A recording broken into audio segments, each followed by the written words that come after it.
Dear students, we all agree upon the importance of black gold, that is, oil, in this era where there is global action and economies they depend upon it in their production processes and also in the matters of defense. So it is important to understand the economics of oil exploration. And in that, a humble contribution is there by integration. Let us see how we can use it in order to understand the exploration of oil. Now, we are talking about oil extraction, and in that, we are assuming a numerical example, and we are talking about the company that is doing the oil exploration. And they say that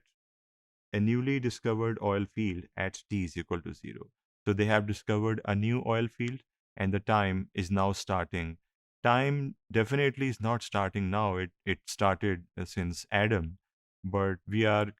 considering the time of our analysis. The scope of our analysis starts from now.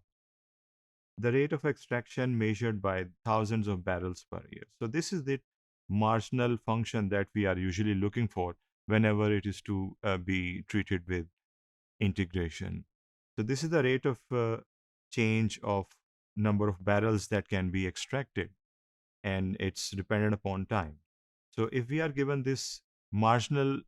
extraction function, we can integrate it. And for that, a little bit of extra information जो यहाँ पर मैंने box में लिखी है वो भी exist करती है that is N T at T is equal to zero that is the number of barrels extracted जब कोई टाइम नहीं गुजरा जब हमने अभी स्टार्ट किया अपने एनालिसिस को तो ये सारी information we are going to use आपको पता है कि whenever we integrate the marginal function the left hand side is very easy it becomes the total function और यहाँ पर आप देख रहे हैं एन टी से रिप्रेजेंट हो रहा है right hand side again is a child's play for you because आप सबको पता है कि ये कैसे परफॉर्म की जाती है integration of functions that are power function so after this ये जो स्टेप्स हैं मैं आपके लिए रिहर्सल के लिए रख रहा हूँ और जब हम ये कर लेंगे तो यहाँ पर एक छोटी सी चीज़ है जो आपको मैं रिमाइंड करवाना चाहूँगा ऑलरेडी हम बात कर चुके हैं इसमें दो कॉन्स्टेंट्स ऑफ इंटीग्रेशन जनरेट होंगे C1 और C2 जिन्हें मर्ज करके हम एक कॉन्स्टेंट ऑफ इंटीग्रेशन बनाएंगे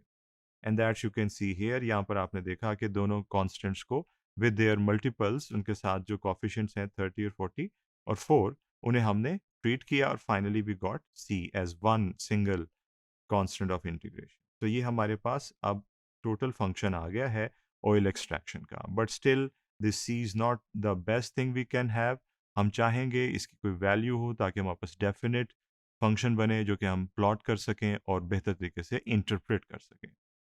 सो T is equal to zero on both sides आप देख रहे हैं कि हमने T is equal to zero introduce करवाया जो इनिशियल कंडीशन है that is now time is not passing has not passed and it's now तो जहाँ जहाँ टी था वहाँ पर आपको अब ज़ीरो नज़र आ रहा है बिकॉज हमने इनिशियल कंडीशन को इंट्रोड्यूस करवा दिया और उसके बाद जो सोल्यूशन हमें आंसर देगा वो है C is equal to N not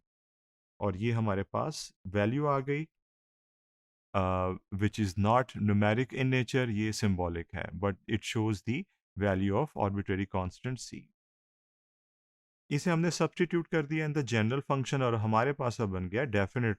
function या definite solution of oil extraction ना इसके लिए हम कोई सिनेरियो कंसिडर करते हैं ताकि हम इसे एक बेहतर अंदाज से समझ सकें T is equal to zero हमने इंट्रोड्यूस करवाया था और उस वक्त हमारे पास कितनी एक्सट्रैक्शन हो सकती है आपको याद होगा स्टेटमेंट के अंदर हमने वर्ड यूज़ किया था newly discovered field it means कि अभी अभी वो डिस्कवर हुआ है या at that point in time it means कि हमने उसमें से कोई एक्सट्रैक्शन नहीं की और जो एक्सट्रैक्शन है at that time will be zero because we are yet to start the extraction so जब टाइम नहीं गुजरा होगा अभी अभी हमने स्टार्ट किया अभी हमें डिस्कवर हुआ ऑयल फील्ड तो उससे हमने एक्सट्रैक्शन भी अभी कोई नहीं की so N will also be equal to zero in other words N not जो है यानी कि टाइम जब नहीं गुजरा तो ऑयल फील्ड से हमने जितनी एक्सट्रैक्शन की है दैट इज़ ज़ीरो इसलिए आप देखेंगे कि अगले स्टेप में हमने इस चीज़ को एस्टेब्लिश किया और यहाँ पर उस एन नॉट को हमने डिसअपेयर कर दिया because it's value was zero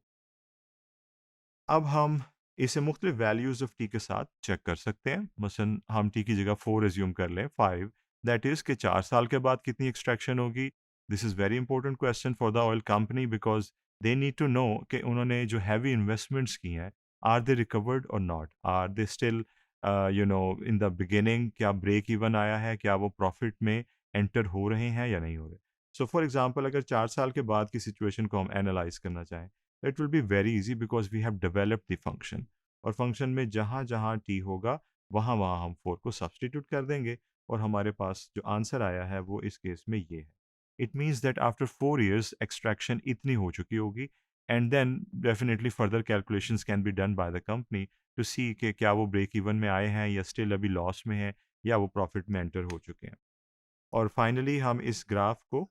देख सकते हैं जो कि सारी सिचुएशन को with the help of this curve समझा रहा है। We should start from here because ये हमारे लिए टाइम डायमेंशन के हवाले से एक मीनिंगलेस बात है,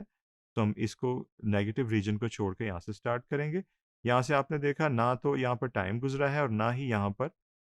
कोई एक्सट्रैक्शन हुई है, जिसकी बात हम अभी कर चुके हैं, और उसके बाद एक्सट्रैक्शन जो है वो एक्सपोनेंशियल वे में आ रही है, nearly exponential but not precisely exponential, so the growth is appreciable, that will be the best thing to से।